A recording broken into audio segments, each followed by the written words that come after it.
কক্সবাজার গিয়ে শুটকি ভর্তা খাচ্ছেন, সেই স্বাদ পাচ্ছেন, কিন্তু বাড়িতে এসে শুটকির সেই স্বাদ গন্ধ গায়েব। উল্টে পাল্টে নানানভাবে ট্রাই করেও কিছুই হচ্ছে না। হবে সেই রেসিপিটাই বলছি। শুরুতে তেল গরম করে বড় বড় করে কাটা রসুনের টুকরো ভেজে নিতে হবে। একটু রং ধরে এলে এর মধ্যে কুচি করে কাটা পেঁয়াজ নিয়ে নেড়ে চেড়ে নিতে হবে। ফালি করে কাটা কয়েকটা কাঁচামরিচ আর একটু লবণ দিয়ে সবকিছু মিলিয়ে ভালো মতো ভেজে নিতে হবে।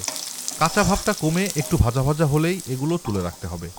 এবার এই তেলেই আগে থেকে টুকরো করে কেটে রাখা লইট্টা শুটকি ভাজতে হবে। ভালোভাবে শুটকি ধুয়ে নেওয়াটা খুব জরুরি। অতি সাবধানতায় বেশি গরম পানিতে শুটকি পরিষ্কার করতে গেলে মাছটাই নষ্ট হয়ে যায়। গরম পানিতে ভিজিয়ে রেখে হালকা কচলিয়ে শুটকি ধুলে খুব সুন্দর পরিষ্কার হবে। মাছ ঠিক থাকবে, খাওয়া রুচিতেও সমস্যা হবে না। যাই হোক, শুটকির পানি শুকিয়ে এলে সামান্য লবণ আর হলুদ দিয়ে ভালো মতো ভাজা ভাজা করে ফেলতে হবে মাছগুলো। রেখে রেখে ভাজলে মাছগুলো একটু বাদামি রঙের হয়ে আসবে, কিন্তু খেয়াল রাখতে হবে কোনোভাবেই যেন মচমচে হয়ে না যায়।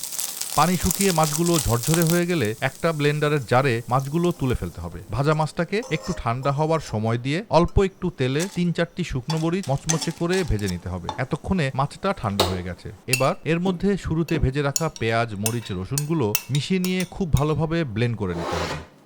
এবার ভর্তার পালা। একটু পেঁয়াজ কুচির সাথে ভাজা শুকনো মরিচগুলো সামান্য লবণ আর সর্ষের তেল দিয়ে ভালো মতো চটকে নিতে হবে। এ সময় পেঁয়াজের রস বেরিয়ে খুব সুন্দর একটা ঘ্রাণ নাকে এসে লাগবে।